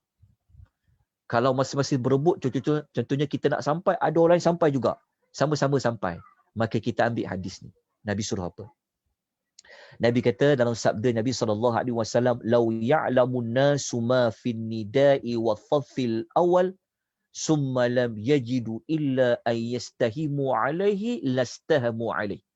Sekiranya orang ramai kalau dia tahulah pahala yang terdapat pada azan dan pahala yang terdapat pada saf yang pertama, kemudian mereka tak dapat nak azan, mereka tak dapat nak duduk pada saf pertama tu, melainkan dengan cara membuat undian untuk dapatkan, pasti mereka akan membuat undian. Maknanya hadis ni Nabi bagi tahu apa? Nabi nak bagi tahu bahawa betapa besarnya pahala kalau orang yang azan, lepas tu kalau orang berada pada saf yang pertama. Tapi kalau orang nak azan, tiba-tiba ada orang pula nak azan juga, volunteer dengan kita. Maka kita buat sistem undian. Baling duit ke, boleh. One to som ke, engkau burung ke, aku air ke, one to som. Boleh. Kenapa Nabi suruh buat macam tu? Nabi nak bagi tahu bahawa betapa besarnya kelebihan berada pada saf yang pertama. So pertama dia tak boleh, dia dekat masjid surau tak boleh khususkan dia, ni tempat si fulan je, ni tempat si fulan, tak boleh. Konsep dia siapa cepat dia dapat. Kecuali tempat yang khas untuk macam belakang imam tu mestilah orang yang alim, yang dia tahu kalau imam dibatal macam mana. Dia sebenarnya macam tu. Siapa cepat dia dapat. Tapi kalau sama-sama sampai, maka kita kena buat undian. Undi. Ataupun kita boleh pakat baik-baik.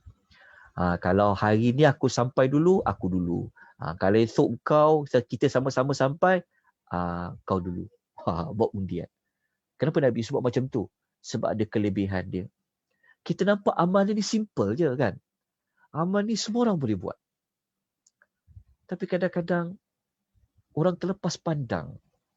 Kan? Jadi kelebihan dia carilah. Cari kelebihan-kelebihan ni. Tambah-tambah lagi,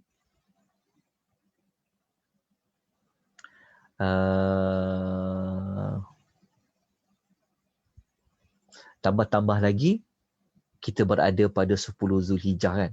Berada pada 10 awal Zulhijjah. Hari 9 hari Arafah. Pahala dia berganda-ganda. Nanti kalau sembahyang zuhur kan, mana-mana tempat yang negeri yang mengizinkan boleh sembahyang zuhur berjamaah, sebagainya, dia pergi, dia dapat. Moga-moga Allah beri kita pahala yang banyak daripada amal-amal seperti ini. Okay, wallahu ta'ala a'lam. Kita pada 11.50. Okay. Kita pergi kepada amal yang satu lagi kot. Tapi sebelum tu saya jawab dulu soalan lah. Ada soalan tak saya jawab? Mana-mana saya boleh jawab. Okey, ada soalan yang tanya tentang orang yang berada di tikar sembahyang di masjid namun masih sibuk dengan handphone. Dengan handphone tu dia tak dapat lah. Kalau dia berada di tikar sejadah, dia dengan handphone, kalau dia termasuk dalam tengok handphone, nak tengok dia nak tengok orang WhatsApp apa, orang buat apa yang tak keperluan tu, dia kalau ikut pentafsiran tadi tu, yang para ulama kata dia terlibat dengan perkara-perkara dunia lah. Tapi kalau dia pegang handphone tu sebab dia tengok ke situ ada nota, nota dalam nota kita dah belajar kan. Betul tak? Dekat situ ada Quran ke, dia boleh rujuk Quran tu, boleh. Ataupun dia buka handphone tu sebab dia nak tengok macam ada ulasan-ulasan huraian-huraian macam ilmu, boleh, tak apa. Sebab handphone ni dia satu wasilah saja kan, bahkan dia lebih senang daripada nak bawa Quran, betul tak kan? Boleh. Tapi kalau melihat handphone tu sekadar dengan urusan nak bersembang-sembang, nak tengok apa orang WhatsApp sebagainya, dibimbangi dia tidak termasuk, dia termasuk orang yang malam yuhdis tadi tu. Wallahu ta'ala kat situ. Ustaz. Ya.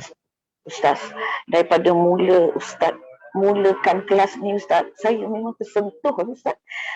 Apabila baru kita tahu betapa malaikat itu sentiasa tanpa henti mendoakan untuk kita ni Ustaz. Insan-insan manusia ni kan.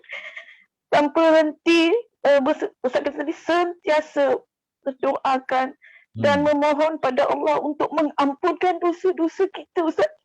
I am so touched. Jadi kan Ustaz, kita selama ni ada tak apa doa yang kita boleh berterima kasih kepada malaikat Ustaz? ataupun saya yang tidak nampak. So selama ni kita hanya berterima kasih pada Allah, Allah, Allah.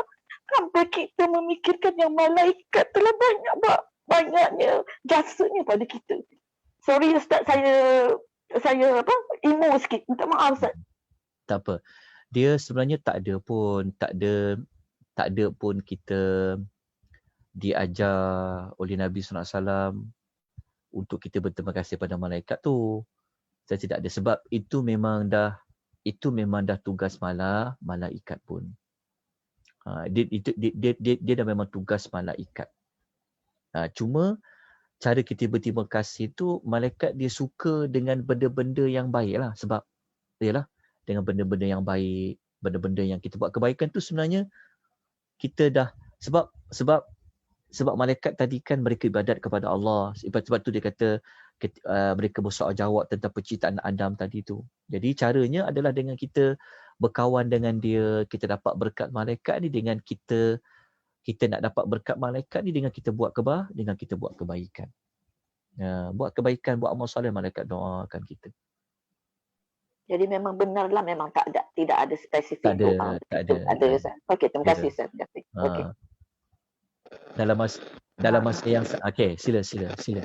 Assalamualaikum Ustaz. Waalaikumsalam. Assalamualaikum Ustaz. Ya. Saya nak tanya tentang menunggu waktu solat, duduk di tempat tikar sejadah tu kan.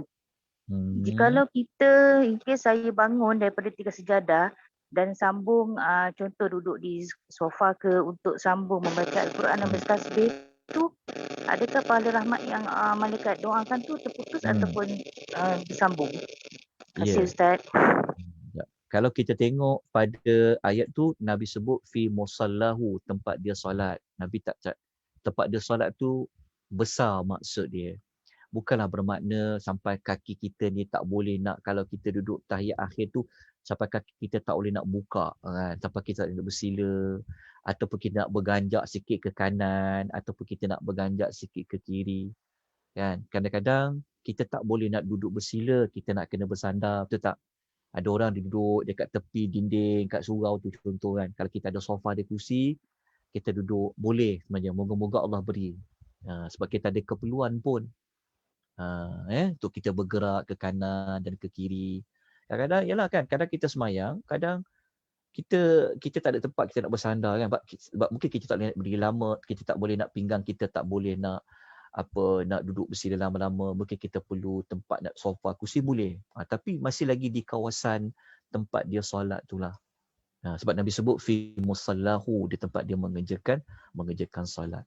Moga-moga Allah memberikan kita kelebihan pada amal-amal ni. Okey, itu jawapan dia. Wallahu ta'ala alam. Ada soalan lain? Jumaah sila ya, Jumaah. Ada soalan lain? Jika tidak ada, saya ada satu soalan lagi Ustaz. Ya. Apa dia Kak? Okey. Kadang-kadang bila solat tahajud tu kan Ustaz, saya selalu berfikir, adakah patut saya tambah rakaat-rakaatnya ataupun patutkah saya duduk berzikir dan berdoa pada Allah? Saya macam 50-50 which is better. Tetapi dengan apa yang saya belajar hari ini, Ustaz kata duduk, bertafakur, berzikir itu malaikat adalah bersama-sama kita. Jadi adakah jawapan saya betul jika lebih baik daripada tambah banyak rakaat, lebih baik saya duduk berzikir dia sambung? Apa pandangan Ustaz? Sekian, terima kasih. Pertama, kalau yang tadi tu dia dikaitkan dengan selepas solat fardu. Maksudnya dia dikaitkan dengan dia dikaitkan dengan tempat solat fardu. Maksudnya kalau kita buat solat sunat tu kita dah terputus sebab kita memang tak buat solat fardu. Contoh kalau kita buat qiyamul lail malam kan. Kita tak dapatlah termasuk dalam golongan orang yang menunggu sejurus selepas habis solat tu. Sebab dia dah sebab dia dah, macam kita bangun solat malam, kita tak ada solat sebelum tu, solat wajib. Dia pada solat sunat. Tapi pada solat sunat tersebut, dia sebenarnya qiyamul lail, dia terbuka. Dia bukanlah hanya bermaksud kena solat saja. Dia boleh juga dia baca Quran, dia berzikir. Cuma antara dia duduk berzikir, contohnya kalau dia duduk, dia baca Quran, dia duduk, maksudnya dia tak nak solat, tapi dia nak baca Quran saja. Okey. Jawapannya adalah membaca Al-Quran yang paling terbaik adalah ketika di dalam solat. Maknanya pahala membaca Al-Quran ketika dia di dalam solat tu dia tak sama ketika dia di luar solat. Jadi kalau ditanya perbezaan orang yang duduk saja dia tak nak solat tapi dia nak baca Quran dengan dia baca Quran ketika solat, jawapannya di dalam solat itu dia lebih afdal. Okey. Dia rasa dia afdal. Namun jika tadabbur itu ataupun kita panggil apa, penghayatan itu dia boleh dapat ketika dia duduk sebab dia tak larat dia nak solat, maka duduk itu lebih baik ketika dia untuk dia baca Quran. Dia sebenarnya solat ni sebenarnya memang dia lebih afdal lah. Solat ni dia memang lebih afdal daripada ibadat-ibadat yang lain. Sebab kita dah belajar tentang tentang ibadat solat sebenarnya tu kan. Dia sebenarnya ibadat solat ni memang dia lebih afdal daripada ibadat lain sebab ibadat solat ni dia dekat dalam solat tu dia ada baca Quran. Dekat dalam solat tu kita ada tasbih. Kita ada tahmid dekat situ. Tetapi kita jangan kecilkan maksud qiyamul lail mesti hanya semata-mata pada solat. Okey. Dekat situ. Ya. Wallahu ta'ala alam. Ustaz ada soalan dalam chat Ustaz ya? Ya. Baru masuk. Ada soalannya, kalau kita sambil berzikir tu ada WhatsApp masuk yang memerlukan kita untuk reply macam mana? Wallahu ta'alam. Tapi kalau dia berkaitan dengan urusan yang penting, kita boleh jawab lah. Kita boleh jawab. Kalau emergency, kalau apa, kita boleh jawab. Boleh jawab. Tapi sebaik-baiknya, kita kena jauhkanlah handphone tu. Ketika kita berada di mana, kalau biasakan untuk kita jauhkan handphone. Kadang-kadang, handphone ni banyak ganggu kita. Nak baca Quran sekejap lagi ada WhatsApp masuk, kita berhenti sekejap. Jangan ya, kalau boleh elakkan. Elakkan daripada kita reply kalau tak ada keperluan. Okey. Macam boleh tak kita baca Al-Quran dalam solat? Memang. Seperti kita kata tadi, memang paling terbaik sekali baca Al-Quran ketika solat. Betul tak soalan? Boleh tak kita baca Al-Quran dalam solat? Ya. Boleh tak faham ni? Okey. Boleh tak baca Quran solat? Ya, memang digalak-galakkan. Lagi panjang, lagi baik. Macam Nabi SAW buat. Ya, dia berbeza tu. Berbeza baca Al-Quran di luar solat tak sama baca Al-Quran di dalam solat. Berdoa di dalam solat tak sama berdoa di luar solat. Okey. Bolehkah kita tengok Quran waktu solat atau baca ulang surah pendek? Boleh tengok Quran ketika solat. Boleh. Jadi untuk mengelakkan ada pergerakan, maka belilah stand yang untuk kita tengok Al-Quran tu. Untuk mengelakkan kita bergerak nak buka surat sebagainya, kita beli stand yang dah siap-siap jual tu. Kan? Sekarang dah banyak dah. Sekarang aksesori pula. Stationery, kedai-kedai buku dah boleh buka dah. Alhamdulillah beli. Beli stand yang tinggi tu, beli Quran besar tu, letak kat situ. Boleh tengok. Kalau dia mendatangkan lebih, lagi boleh tengok. Lepas tu salat sunat ibu-ibu ya, tidak wajib kena berdiri. Solat sunat ibu-ibu ya, dia bukan rukun kena berdiri tegak. Solat sunat ni dia ada pilihan. Nak duduk pun boleh, nak berdiri pun boleh. Tapi pahala berdiri tu lebih besar daripada duduk. Maksudnya kalau contoh saya nak sembahyang tahajud, saya sihat tubuh badan saya. Kan? Saya tak sakit kaki pun. Tapi saya nak duduk, boleh.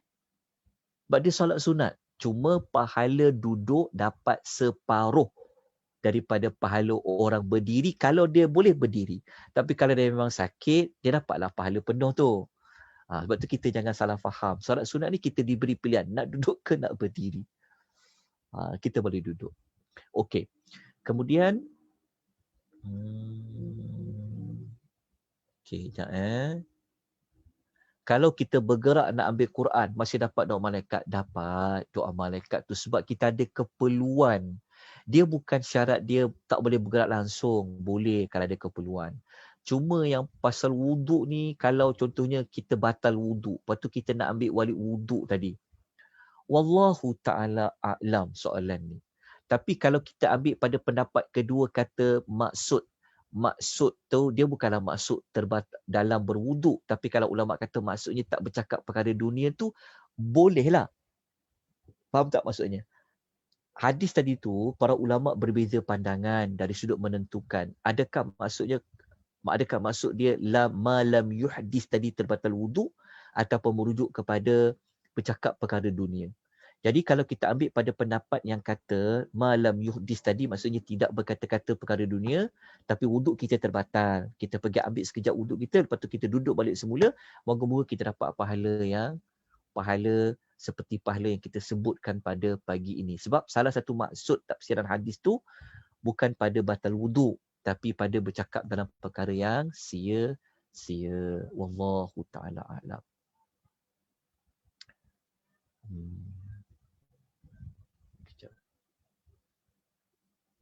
Waktu baca Quran dalam solat untuk perempuan perlahan ataupun biasa. Okey, kena tengok keadaan.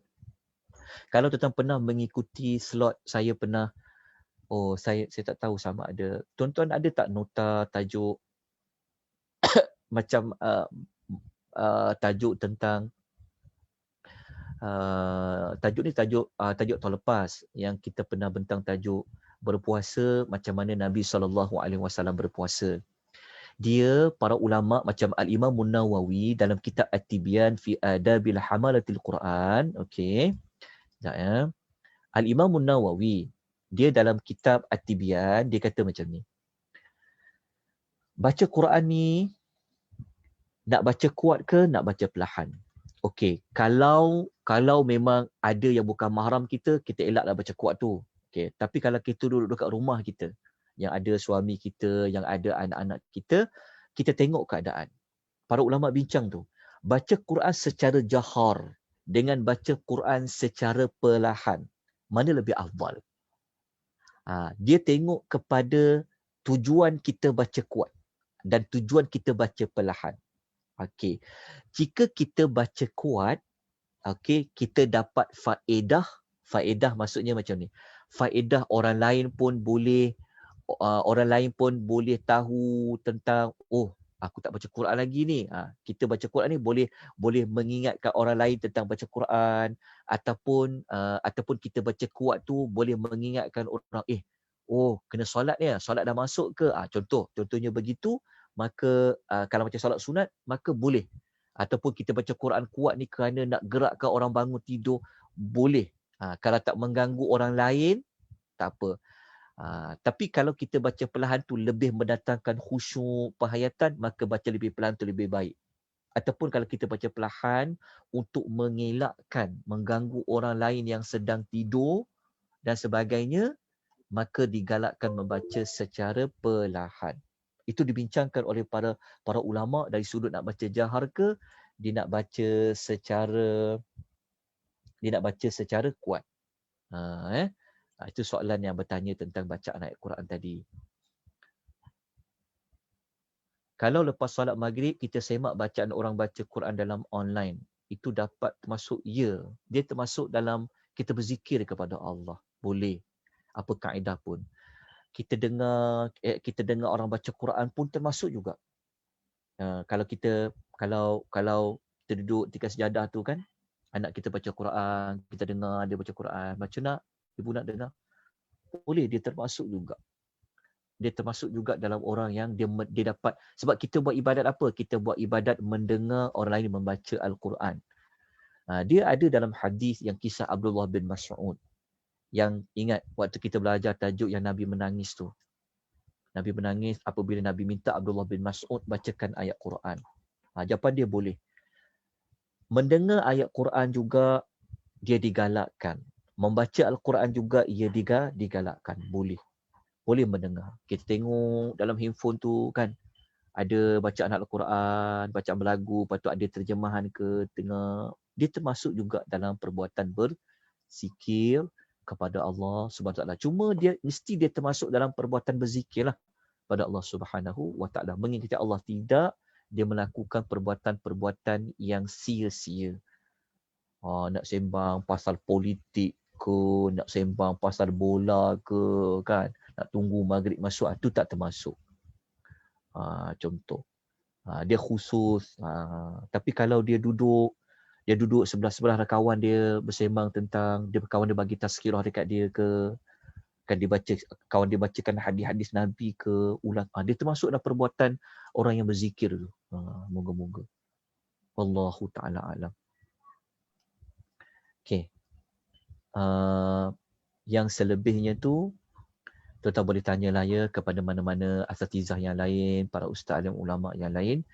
Jadi kalau saya ada mana-mana tersalah, tolong betulkan ya. Kalau ada mana-mana jawapan saya yang kurang tepat, tolong maklumkan. Saya tengok ada soalan di FB tak kawan-kawan kita sekejap. Okey, saya tak ada yang bertanya.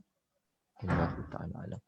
Okey, terima kasih kepada pihak Persatuan Wanita Islam Prihatin. Okey, ada apa kata-kata Alwan, ucapan sebelum kita tangguhkan kelas? Silakan. Ya, sebelum saya menjemput Puan Presiden kita ya, Puan Hajah Masyita Abdul Rahim untuk ingin, dan saya juga ingin mengucapkan selamat Hari Raya, maaf zahir batin, dan terima kasih kepada peserta-peserta yang telah bersama-sama kami untuk memberi sokongan kepada kami di atas ibadah korban. Jadi di sini saya menjemput Puan Hajah Masyita untuk memberi sepatah dua kata. Dipersilakan Puan Hajah Masyita.